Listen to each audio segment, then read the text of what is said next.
자, 반갑습니다. 배동찬 교수의 맛있는 돈 이야기의 배동찬입니다. 자, 여러분 반갑습니다. 집값 상승 시기에는요, 전세 금액도 상승하겠죠. 따라서 전세 금액이 올라가니까 전세 전쟁이 일어나는 거고, 집값 또한 상승한다라고 말씀드릴 수 있겠죠.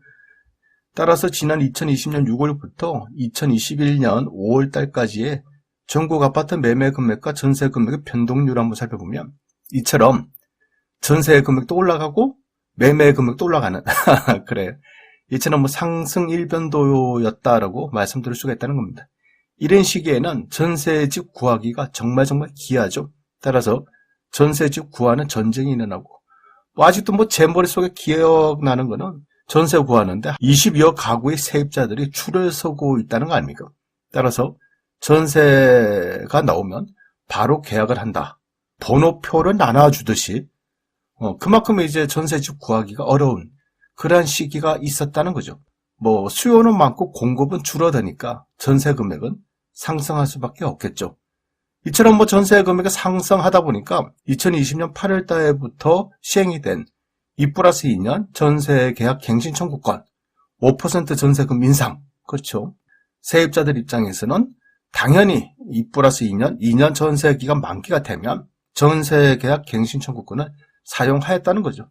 따라서 세입자들 입장에서는 2년 동안 더 거주를 하니, 이러하니 기존에 2년 살았던 세입자가 전세를 딴 곳으로 이사갈 생각을 안 하는 거예요. 오히려 기존에 있는 집을 계속 살겠다. 전세 계약 갱신 청구권을 사용하겠다. 그럼 한번 전세 계약으로 4년 동안 살 수 있는 거 아닙니까? 이러하니 전세 매물이 안 나오는 거예요. 전세 매물이 안 나오니까 전세 금액은 올라갈 수밖에 없는 이러한 구조를 띄웠다라고 말씀드릴 수 있겠죠. 한겨레 신문에 의하면요, 전월세 신고제 이후 전월세 계약 갱신 중 계약 갱신 청구권 사용 비율이 53.3%라는 거죠. 그러니까 2+2년 2021년도 11월 달에는 2+2년을 사용하는 사람이 53.3%로 높았다는 거예요.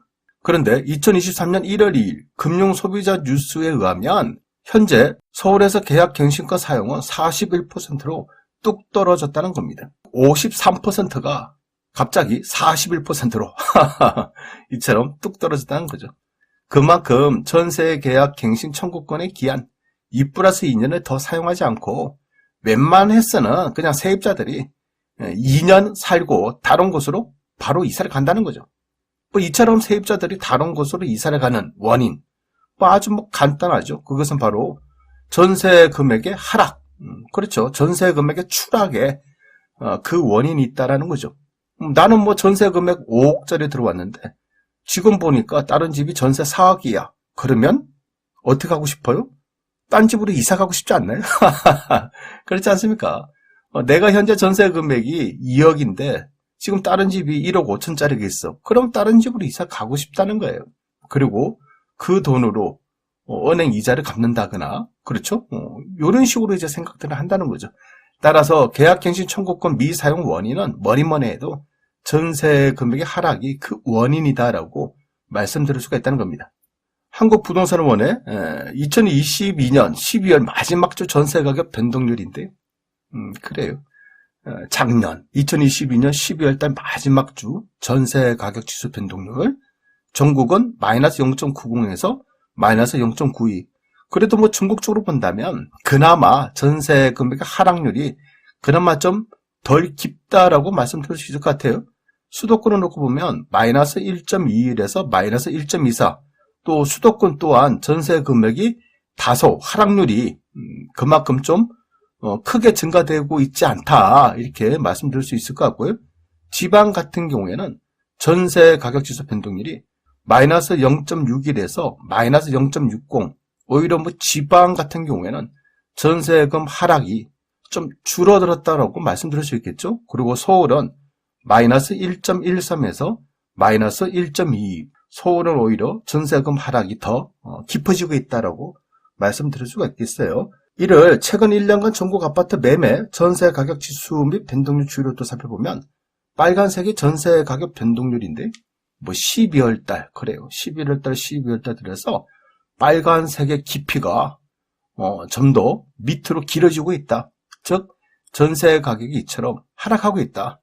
전세 가격 하락률이 장난 아니다라고 말씀드릴 수가 있다는 거예요. 이처럼 전세 가격이 떨어지니까 당연히 기존의 세입자들은 2년을 살고 2+2년을 살질 않고 바로 다른 집으로 싼 전세집을 찾아서 떠나간다는 거예요. 그러니 뭐 세입자 구하기가 힘들어졌다. 세입자 구하기가 힘들어지니까 전세 금액은 더 떨어지고 있다. 이렇게 말씀드릴 수 있겠죠. 그러면 세입자 구하기 힘들면 매매로 팔면 되지. 지금 매수세가 없어요. 그러니 뭐 이러지도 못하고 저러지도 못하고 뭐 대출을 받아서 좀 전세 금액을 돌려주려고 해도 지금 뭐 다주택자들은 대출 자체가 안 되지 않습니까? 또한 1가구 2주택자라 하더라도 DSR 규제 때문에 전세 태그자금 대출도 실제적으로 보면 좀 막혔다라고 말씀드릴 수 있다는 겁니다. 그러니 전세금의 하락이 더 가파르다라고 말씀드릴 수 있겠죠. 그리고 두 번째로 본다면 전세자금 대출 이자의 급등, 그래요. 전세자금 대출, 뭐 지금부터 2년 전까지만 하더라도 전세자금 대출 금리가, 그렇죠? 뭐 한 2%대, 그렇지 않습니까? 뭐 한 2.5%, 뭐 비싸봤자 뭐 2.7, 뭐 3% 있는데 지금은 전세자금 대출 이자가 좀 저렴한 게 K뱅크 전세대출, 뭐 평균 잡아서 4.42, 또 최고로 4.74%의 전세자금 대출 이자이고요. 좀 비싼 거는 NH농협은행인데 최저가 6.19, 뭐 최고가 뭐 7.19, 평균이 5.72. 그래요. 이처럼 전세자금 대출 이자가 4% 후반문에서 7% 초반까지 이렇게 전세자금 대출 이자가 이처럼 이제 포진이 돼 있다는 겁니다. 이러하니 세입자들이 전세자금 대출 이자에 대한 뭐 부담, 어떻게 보면 감당이 안 되는 수준까지 올라갔다라고 봐야 되겠죠. 전세금 2억에 대한 전세자금 대출을 받을 경우 2021년에는 전세자금 대출 이자가 2.5%였다면 월 41만 원의 부담이었는데 2023년도 전세자금 대출 이자가 5.5%로 그냥 뭐 6%, 7%, 8%가 아니라 그냥 5.5%로 잡아줘도 한 달에 이자가 91만 원 돈이 들어간다는 거예요.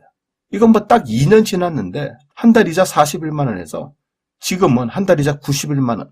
이건 뭐 분위기, 느낌이 확 달라졌다라고 말씀드릴 수가 있다는 겁니다. 이러하니 세입자 입장에서 본다면 부담이 될 수밖에 없는 그러한 실정이죠. 이렇다 보니까 세입자들이 2020년에 전세 계약을 했든 2021년에 전세 계약을 했든 전세 만기 2년이 도래가 되면 2+2년을 주장하지 않고 그냥 나간다는 거예요. 전세금 주세요. 저 나가겠습니다. 싼 집으로 가겠습니다. 집주인들이 깎아주겠습니다. 라고 해도 그냥 다른 곳으로 가겠습니다. 여기에 집값이 오르고 전세 금액이 오를 때 뭐 전혀 생각하지도 못했던, 그렇죠? 세 번째, 깡통 전세의 위험. 그래요. 집값이 올라가고 전세 금액이 오를 때 뭐 오피스텔이 됐든 빌라가 됐든, 그렇죠? 그런데 막 전세금을 높더라도 전세 물량이 없으니까 그냥 막 들어갔지 않습니까? 그런데 지금처럼 매매 금액과 전세 금액이 떨어지니 이제는 뭐 곳곳에서 깡통 전세 위험이 이제 폭발적으로 증가되고 있는 거 아니겠습니까? 그러니 현재 세입자분들 입장이라면 혹시 내 전세금, 지금의 전세금 돈 떼이는 거 아니야? 이러한 걱정을 할 수밖에 없다는 거예요. 따라서 이왕이면 안전한 전세집이나 반전세나 월세로 옮겨 타고자 하는 세입자들이 증가되었다라고 말씀드릴 수가 있겠죠. 뭐 지금 언론에서도 깡통 전세 무서워서 월세 시대의 개막, 수도권 임대차 계약 절반이 이제 월세 계약이라는 거죠. 이러하니 종국은 이제 세입자 구하기 전쟁이다. 언제든지 세입자들은 이사 나간다. 이라는 의미에서 볼 때 2+2년 계약갱신권은 의미가 없어졌다고 볼 수가 있다는 겁니다.